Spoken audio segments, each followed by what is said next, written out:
খবর 24 সাথে আপনাকে স্বাগত। নতুন নতুন খবর জানার জন্য আমাদের চ্যানেলে চোখ রাখুন। নমস্কার, খবর 24 সাথে আপনাদের স্বাগত। দর্শক, আবার সেই আরজিকর হাসপাতাল। হ্যাঁ, সেই আরজিকর হাসপাতালে ভাঙচুরের ঘটনায় জড়িত সন্দেহে গ্রেপ্তার করা হয়েছে 9 জনকে।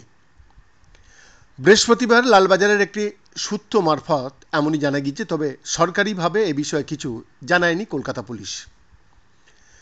চিকিৎসককে ধর্ষণ ও খুনের ঘটনার প্রতিবাদে গতকাল মেয়েদের রাত দখলের কর্মসূচির মধ্যেই বুধবার রাতে আরজিকর হাসপাতালের জরুরি বিভাগের গেট ভেঙে ভেতরে ঢুকে তাণ্ডব চালান এক দল ব্যক্তি। তছনছ করা হয় হাসপাতালের জরুরি বিভাগের ticket counter, HCCU hybrid critical care unit, CCU critical care unit, ওষুধের স্টোর রুমও।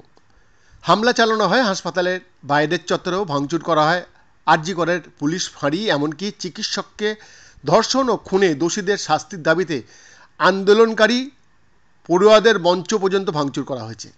পাশাপাশি পুলিশের গাড়ি ভাঙচুর এবং পুলিশ কর্মীদের ওপর হামলাও চালানো হয়। এবং যারা হামলা চালালেন, বলুন তো তারা কারা? আজ মানে বৃহস্পতিবার দুপুর পর্যন্ত তা স্পষ্ট নয়।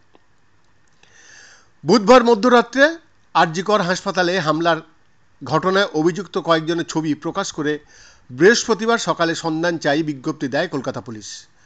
কলকাতা পুলিশের সমাজ মাধ্যমের পাতায় ওই অশান্তির ঘটনার 50টিরও বেশি ছবি প্রকাশ করা হয়েছে। তাতে বেশ কয়েকজন পুরুষ ও মহিলাকে লাল গোল দাগে চিহ্নিত করে তাদের সন্ধান চায় পুলিশ।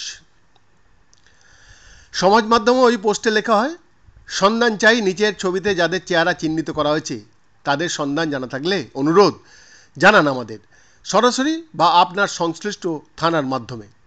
তারই সঙ্গে ইংরেজিতে লেখা বার্তা, যে কেউ নিচের ছবিতে লাল রঙে বৃত্তাকার ব্যক্তিদের শনাক্ত করতে সাহায্য করতে পারেন, সরাসরি আমাদের কাছে বা আপনার স্থানীয় থানার মাধ্যমে তা করার জন্য অনুরোধ করা হচ্ছে। এই বিজ্ঞপ্তি প্রকাশের কয়েক ঘন্টার মধ্যেই লালবাজারের একটি সূত্রের তরফে 9 জনকে গ্রেপ্তারের খবর জানা যায়। বৈদ্যনাথ দাসের রিপোর্ট, খবর 24/7।